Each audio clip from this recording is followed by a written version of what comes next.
internet world, and thank you for tuning in. Welcome to Adventures in Adulting with Davrielle, and I'm your host, Davrielle, in case somehow you missed that. But I'm so excited that you're joining me today. This is the first time I'm ever doing anything like this. I decided to create a vlog for a few reasons.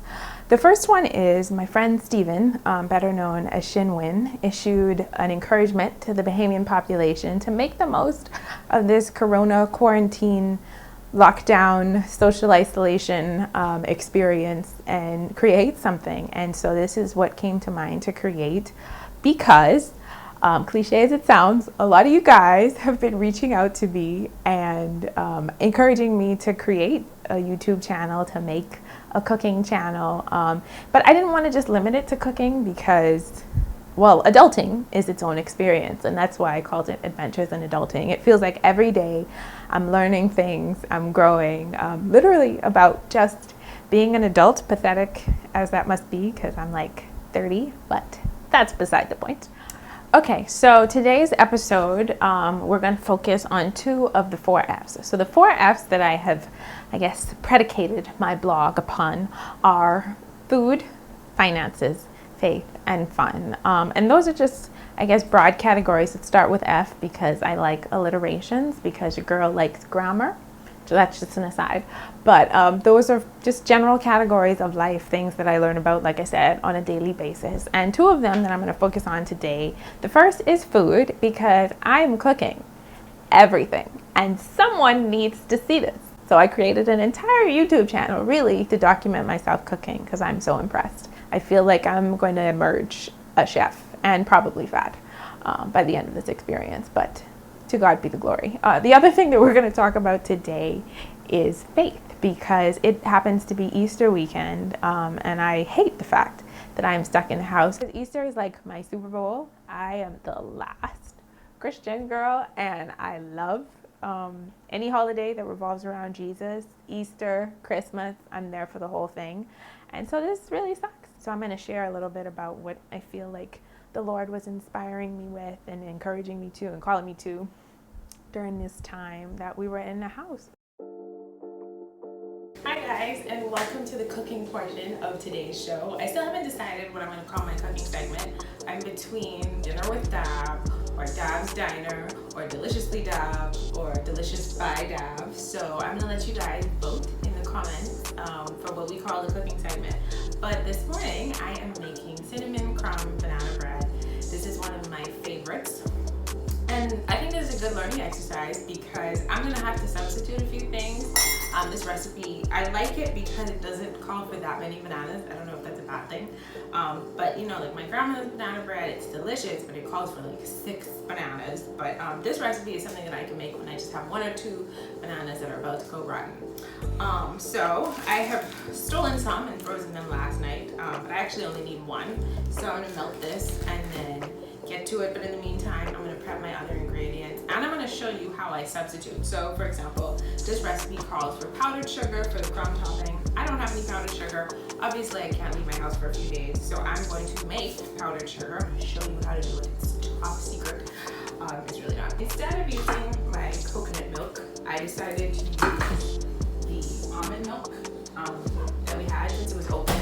And the thing is, when you're baking and when you're substituting, you have to think about why the ingredient is in the recipe, and that kind of gives you an idea in terms of what else you can use. So I'm just going to add some lemon to the almond milk, and it's going to give, I'm going to let it stand for about 5 to 10 minutes, and it gives that curdling effect, because that's why people like buttermilk, because it's a little sour, but it also is kind of dense and thick, and it adds that thick moisture to your recipes. So in the meantime, I'm going to show you how I make powdered sugar at home using regular sugar and cornstarch. It's super easy, and I've learned this because, you know, over the years I want to make things, but then they call for powdered sugar and I don't have powdered sugar, and maybe the food store's closed, maybe I don't want to go, maybe I just don't want to be bothered.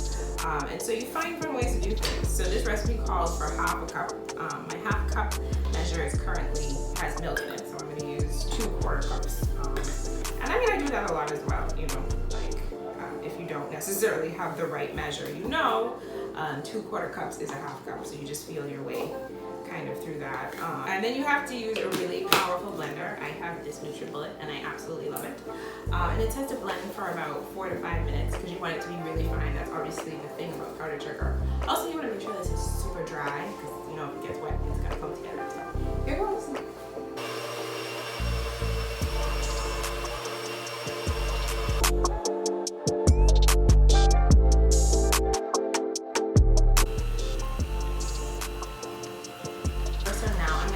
Dry ingredients, which is flour, baking powder, baking soda, salt, and cinnamon to the mix. I have half a cup of flour, salt, and cinnamon sugar, and cinnamon, and I just wanted to reveal my powdered sugar in slow motion. I don't know if you can see it, but it's powdery goodness is joining mixture, and I'm very excited. I never knew that powdered sugar was really just sugar and cornstarch in a blender. It's like, you know, I could have always had it. I didn't have to go to the store and buy it. Even in cases where you maybe don't have cornstarch or all the ingredients you need, call your neighbor. I mean, it's a little weird now, but you know, in general, call your neighbor, ask if they have it. I've done that a lot over the years, and it saved me trips to the food store and got me some of the best recipes that I've ever made. Join my dish.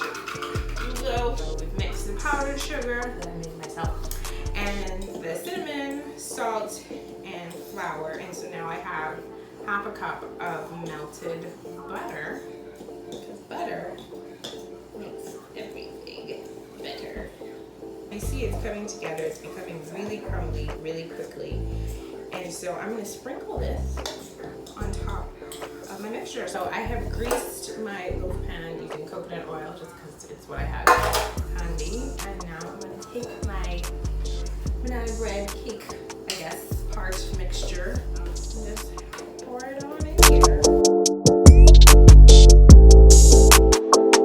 going to take our crumb mixture and just crumble it over the top.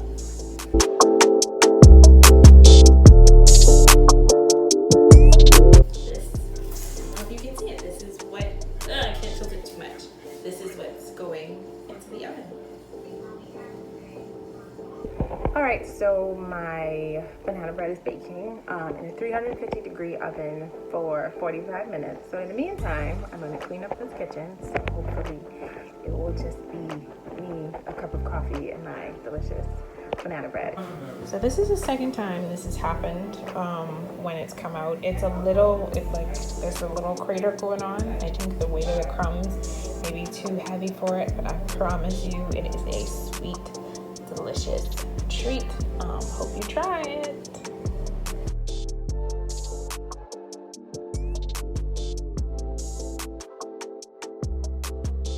All right, so now I'm going to reflect a little bit from the faith portion of today's show, or I guess talk about a little bit what my Easter weekend looked like. So to be completely honest, my Easter weekend did not get off to a good start. I woke up Good Friday morning just completely down, feeling blue. And I think that was in large part because I was comparing it, I was comparing it to last year's Easter weekend, which last year I was in a relationship. And, just spending time with someone is always a lot of fun. And so that was kind of disappointing for me, just waking up single, stuck in this house by myself. So that was kind of hard. And on the other hand, I had such big plans for this Easter weekend.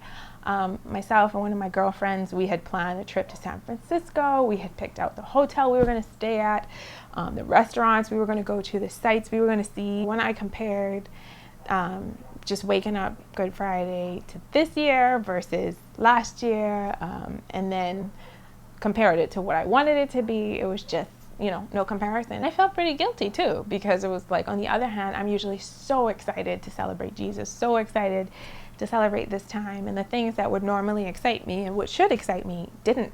And so I just felt like it was sadness plus guilt equals total despair. But I had a girlfriend of mine reach out, and she sent me a note saying that she was thinking about me, and she sent me a message, and the pastor, he just put together his words so beautifully just to create an allegory of Jesus' sacrifice for us and how valuable and precious we were to him and how willing he was to be ransomed for us. And it's funny because you hear that story all the time, but I was so pleased to see how it struck a chord with my heart, especially in a time where I wasn't feeling it, and I'm so grateful that it was still able to stir my affections and my heart toward Jesus. And then it reminded me, like even in this moment where I feel faithless, God sent me someone to think of me, to encourage my faith, it's just crazy. But anyway, perspective is everything, because I was all blue, boo-hoo, woe is me. I'm all single and alone in this quarantine time, and I wasn't last year.